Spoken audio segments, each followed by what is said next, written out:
Glenn McGrath is in sensational form today. That's his 5th successive wicket. It's been a devastating opening spell for the Australians. He nailed Andrew Flintoff for a duck. England were reeling at 5 for 21. Not the start that the home side was looking for, having dismissed the Aussies for 190 in their first innings. At the crease now is the Test debutant Kevin Pietersen. He's joined by wicket-keeper Geraint Jones, and Pietersen has looked cool from the off. Having dismissed the Australians for 190 in their first innings, England must seize their opportunity and gain control of the match. They need a solid start from the openers, Marcus Trescothick and Andrew Strauss, if they are to dominate the Australians.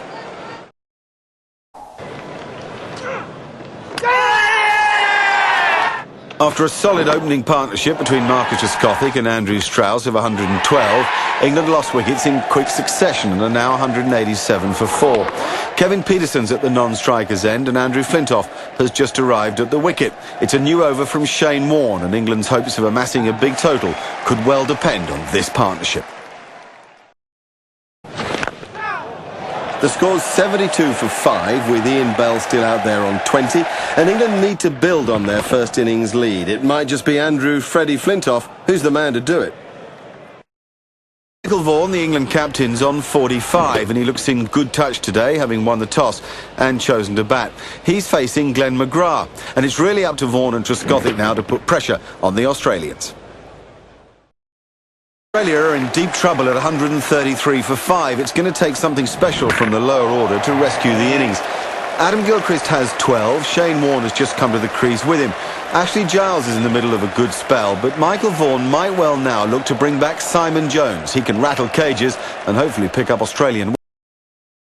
The usual animated Brett Lee there as Kevin Pietersen gets a thin edge through to the waiting gloves of Adam Gilchrist. 45 for Kevin Pietersen, but England reeling a bit at 241 for 5. It's crucial that Geraint Jones, who's unbeaten at the other end, does something with Andrew Flintoff, who's about to face Brett Lee. 64 still needed for England to win it. They're 65 for 4 at the moment. Sean Tate's coming back into the attack to try to ruffle Kevin Pietersen's feathers, and Andrew Flintoff is at the non-striker's end. This pair have to settle down and consolidate. You just sense a panic in the ranks. After all, the target was only 129. Ready to get underway for the final test match in what has been an enthralling Ashes series. The Oval here in South London is packed to the rafters. The Australians are out there and raring to go as Marcus Trescothick and Andrew Strauss make their way to the middle.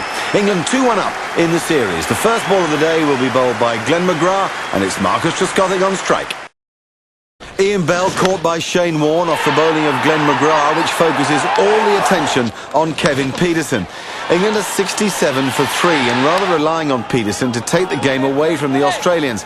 His brilliant form of the summer is needed here now because England only have to draw the game to ensure that they capture the Ashes for the first time in 18 years.